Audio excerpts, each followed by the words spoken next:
হরে কৃষ্ণ। আজ 31শে জ্যৈষ্ঠ 1431 ও 15ই জুন 2024 শুক্রবার। আজ আমি শ্রীমদ্ ভাগবতম পাঠ করছি।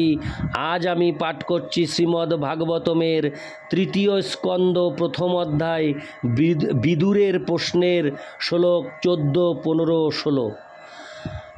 আমি আমার মনের একটি কথা আপনাদের কাছে শেয়ার করছি। আমি জানি না, আমার যদি অন্যায় হয়ে যায় এই কথাটি বলার জন্য আপনারা ক্ষমা করবেন, তবু আমি বলবো আপনাদের সামনে আমার মনের এই কথাটি। সেটি হলো যে এই শ্রীমদ্ ভাগবতম 18টি স্কন্দ, 18টি বই, এই অনেক বড় একটি প্যাকেজ। তো এই প্যাকেজটি পুরো একসাথে কিনতে হয়, অর্থাৎ একটি একটি করে স্কন্দ কিনতে পাওয়া যায় না। পুরো 18টা বই কিনে একবারেই কিনতে হয় প্যাকেজটি। তো তার দাম 10,000 টাকার মতো, 7,000, 8,000, 10,000, বিভিন্ন জায়গায় বিভিন্ন রকম হয়। তো 8,500 টাকা এরকম।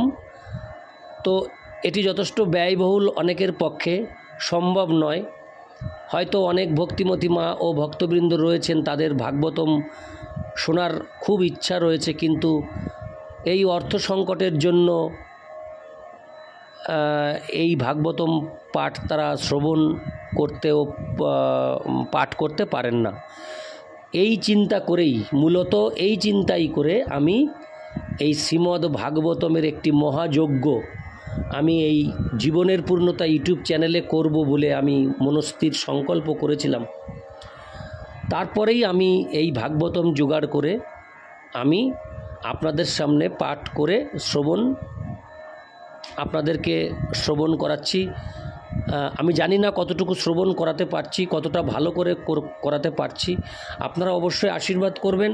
আমি অবশ্যই আপনাদের আশীর্বাদ পেলে আমি অত্যন্ত সুন্দরভাবে আপনাদেরকে শ্রবণ করাতে পারবো। তো আমি অনেক ছোট, আমি অনেক কিছু জানি না, আমি অনেক কিছু বুঝি না। যদি কোনো ভুল ত্রুটি করি ক্ষমা করে দেবেন। কিন্তু আমার এই মহাযজ্ঞের যে পরিকল্পনা, এই পরিকল্পনাতে আপনারা সকলেই সামিল হন এবং আমাকে আশীর্বাদ করুন, এবং সাথে আমার এই ছোট্ট ইউটিউব চ্যানেল জীবনের পূর্ণতাকে আশীর্বাদ করুন। সাবস্ক্রাইব করুন, লাইক, কমেন্ট, শেয়ারের মাধ্যমে অনেক দূর ছড়িয়ে দিন। নারায়ণ হে নারায়ণ, ভবভয়হরণম নারায়ণ। শ্লোক 14। ইত্যুচিবাং স্তোত্র সুযোধনেন প্রবৃদ্ধ কোপস্ফুরিতাধরেণ অসৎকৃত সৎস্পৃহ নিয়শীল খত্তা সকর্ণানুজ সৌবলেন। হরে কৃষ্ণ। অনুবাদ। যার চরিত্রের গুণাবলী সমস্ত শ্রদ্ধেয় ব্যক্তিগণ বহুমানন করেন, সেই বিদুর যখন এইভাবে বলছিলেন, তখন দুর্যোধন ক্রোধোদ্দীপ্ত হয়ে কম্পিত অধরে তাকে অপমান করেছিল। দুর্যোধন তখন কর্ণ, তার কনিষ্ঠ ভ্রাতাগণ ও তার মামা শকুনি সহ পরিবৃত ছিল। তাৎপর্য: কথিত আছে যে মূর্খকে সদুপদেশ দিলে মূর্খ ক্ষুব্ধ হয়, ঠিক যেমন সাপকে দুধ খাওয়ালে তার বিষই কেবল বৃদ্ধি হয়। মহাত্মা বিদুর এতই সম্মানিত ব্যক্তি ছিলেন যে সমস্ত শ্রদ্ধার্হ ব্যক্তিরা তার চরিত্রের প্রশংসা করতেন। কিন্তু দুর্যোধন এতই মূর্খ ছিল যে সে বিদুরকে অপমান করার সাহস করেছিল। তার কারণ ছিল তার মামা শকুনি এবং তার বন্ধু কর্ণের অসৎ সঙ্গ, যারা সর্বদাই দুর্যোধনকে অন্যায় কর্মে অনুপ্রাণিত করত। ইতি শ্লোক 14। শ্লোক 15। ক এন মত্র পজুহাব জিহ্বং দাস্যা সুতং যদ্দলীনৈব পুষ্ট। হরে কৃষ্ণ। আমি শ্লোকটি আরেকবার পড়ছি। ক এন মত্রোপজুহাব জিহ্বং দাস্যা সুতং যদ্দলীনৈব পুষ্ট তস্মিন প্রতীপ পরকৃত্য আস্তে নির্বাস্যতামাশু পুরাচ্ছসান। অনুবাদ: এই দাসী পুত্রকে এখানে কে ডেকে এনেছে? এ এতই কুটিল যে যাদের অন্নে পুষ্ট হয়েছে তাদেরই বিপক্ষতা আচরণে প্রবৃত্ত হয়ে শত্রুর সাহায্যার্থে নিযুক্ত হয়েছে। একে এখনই প্রাসাদ থেকে নির্বাসিত করা হোক এবং কেবল তার শ্বাসমাত্র যেন সে তার সঙ্গে নিয়ে যেতে পারে। তাৎপর্য: ক্ষত্রিয় রাজারা যখন কোনো রাজকন্যাকে বিবাহ করতেন তখন সেই রাজকন্যার সঙ্গে বহু যুবতী কন্যাকে গৃহে নিয়ে আসতেন। এই সমস্ত পরিচারিকাদের বলা হতো দাসী। রাজার সঙ্গে অন্তরঙ্গ সঙ্গের ফলে এই দাসীদের গর্ভে সন্তান উৎপন্ন হতো। এই সন্তানদের বলা হয় দাসীপুত্র। তাদের রাজসিংহাসনের উপর কোনো দাবি থাকতো না, তবে তারা রাজপুত্রদেরই মতো প্রতিপালিত হয়ে বৃত্তি লাভ করত এবং নানা রকম সুযোগ সুবিধা পেত। বিদুর ছিলেন সেই রকমই একজন দাসীর পুত্র এবং তাই তাকে ক্ষত্রিয়দের মধ্যে গণনা করা হতো না। মহারাজ ধৃতরাষ্ট্র তাই এই দাসীপুত্র ও কনিষ্ঠা ভ্রাতা বিদুরের প্রতি অত্যন্ত স্নেহপরায়ণ ছিল এবং বিদুর ছিলেন তার বন্ধু ও রাজনৈতিক উপদেষ্টা। দুর্যোধন ভালোভাবেই জানত যে বিদুর ছিলেন একজন মহাত্মা এবং তাদের শুভাকাঙ্ক্ষী, কিন্তু দুর্ভাগ্যবশত তার নির্দোষ পিতৃব্যের প্রতি সে কঠোর বাক্য ব্যবহার করেছিল। দুর্যোধন কেবল বিদুরের জন্মসূত্রকেই অপমান করেনি, অধিকন্তু সে তাকে তার শত্রু যুধিষ্ঠিরের পক্ষপাতিত্ব করছে বলে তাকে অবিশ্বাসী আখ্যা দিয়েছিল। সে চেয়েছিল যেন বিদুরকে তার সমস্ত সম্পত্তি থেকে বঞ্চিত করে তৎক্ষণাৎ রাজপ্রাসাদ থেকে বার করে দেওয়া হয়।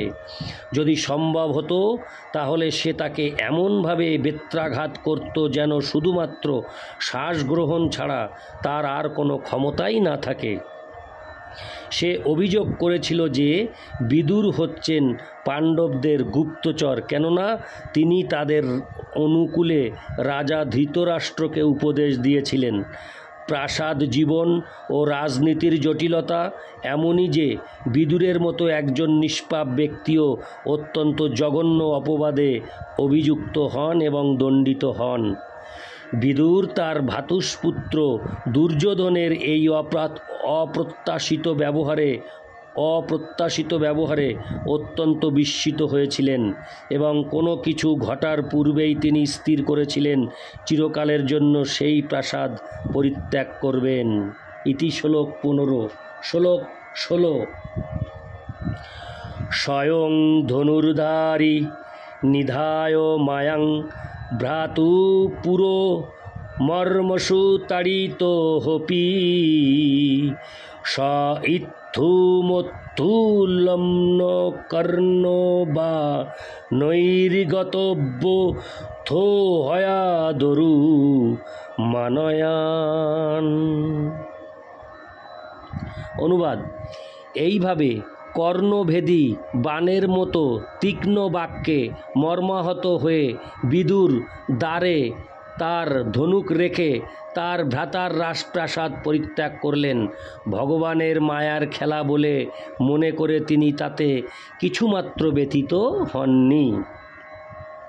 তাৎপর্য: ভগবানের শুদ্ধ ভক্ত কখনো ভগবানের বহিরঙ্গা মায়া সৃষ্টি ভগবানের বহিরঙ্গা মায়া সৃষ্ট কোনো অপ্রীতিকর অবস্থাতে বিচলিত হন না।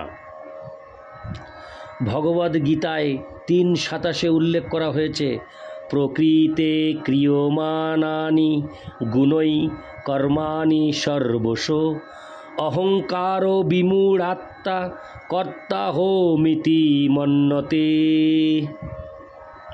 বহিরঙ্গা প্রকৃতির বিভিন্ন গুণের দ্বারা প্রভাবিত হয়ে বদ্ধজীব সংসার জীবনে মগ্ন হয়। অহংকারে মত্ত হয়ে সে মনে করে যে সে নিজেই সব কিছু করছে।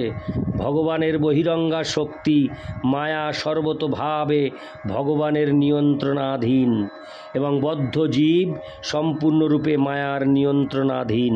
অতএব বদ্ধজীব সম্পূর্ণরূপে ভগবানের নিয়মের অধীন, কিন্তু মোহাচ্ছন্ন হওয়ার ফলে কেবল সে মনে করে সব কিছু করার স্বাধীনতা, হরে কৃষ্ণ, সব কিছু করার স্বাধীনতা তার রয়েছে।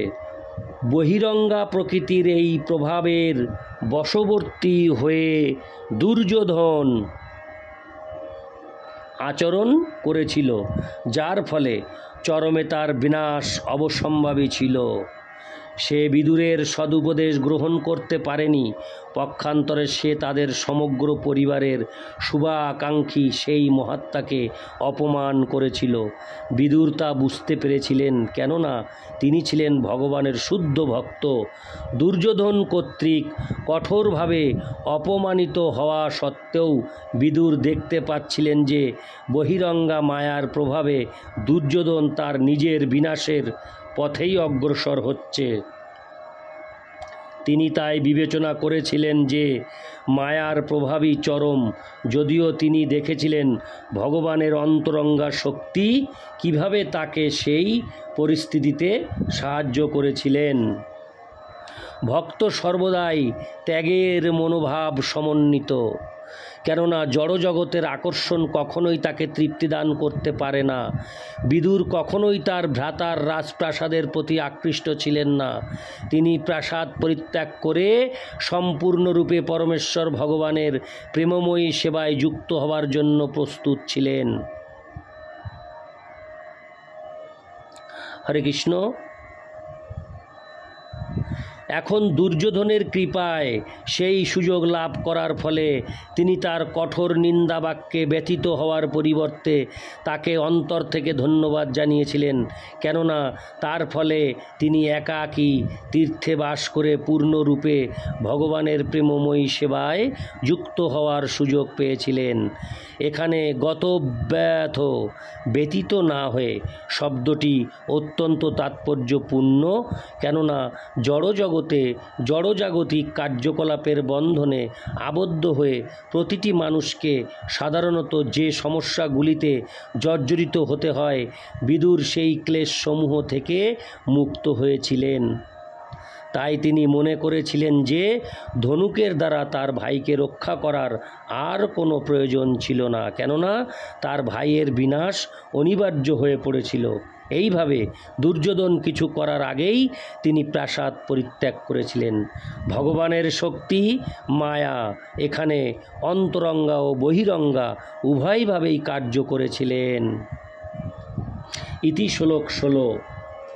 অডিওর পরিশেষে আমি সকল ভক্তিমতী মা ও ভক্তবৃন্দের কাছে আবেদন রাখছি, আপনারা জীবনের পূর্ণতা ইউটিউব চ্যানেলটিকে সাবস্ক্রাইব, লাইক, কমেন্ট, শেয়ার করে অনেক দূর পৌঁছে দিন, যাতে এই অমৃত কথা এই পৃথিবীর সমস্ত সনাতন ধর্মের লোক শ্রবণ করতে পারে। আমি আপনাদেরকে বারবার সাবস্ক্রাইব করার কথা এই জন্যেই বলি, যাতে করে প্রতিনিয়ত আমি শ্রীমদ্ ভাগবতম পাঠের অডিও পোস্ট করলে একটি সিরিয়াল অনুসারে আপনারা প্রতিনিয়ত শ্রবণ করতে পারেন। লাইক, কমেন্ট, শেয়ার কেন করতে বলি? এগুলি করলে এই অডিওগুলি আরও অনেক দূর পৌঁছাবে, অনেক দূর এগিয়ে যাবে, অনেকের মধ্যে ছড়িয়ে পড়বে। আমি এই জন্যে আপনাদেরকে বারবার এই অনুরোধটুকু করছি, আপনারা কৃপাপূর্বক আমার এই অনুরোধটি রাখবেন এবং অডিওগুলি আপনারা কেউ অল্প একটু শুনে ছেড়ে দেবেন না, কারণ এতে ভগবানের কাছে একটি খারাপ একটা বার্তা যায় যে একটি ধর্মগ্রন্থের কথা শ্রবণ করতে শুরু করলে তাকে একটু শেষ পর্যায় পর্যন্ত নিয়ে যেতে হয়, তাহলে ভগবানের মহিমাটা সম্বন্ধে কিছুটা বোঝা যায়। এই অডিওতে প্রথম থেকে শেষ পর্যন্ত শুনলে যে স্যাটিসফ্যাকশান আপনাদের মধ্যে আসবে, কিন্তু আপনারা যদি অল্প একটু শ্রবণ করে অডিওটি থেকে চলে যান তাহলে সেই স্যাটিসফ্যাকশান কখনোই আসবে না। তাই ভগবানের কাছে প্রিয় হতে, ভগবানের সুনজরে থাকতে এই মহান গ্রন্থ, সনাতন হিন্দু ধর্মের মহান গ্রন্থ শ্রীমদ্ ভাগবতম পাঠ আপনারা পরপর রেগুলার প্রতিনিয়ত শ্রবণ করুন। হরে কৃষ্ণ কৃষ্ণ কৃষ্ণ হরে হরে, হরে রাম রাম রাম হরে হরে। জয় রাধে।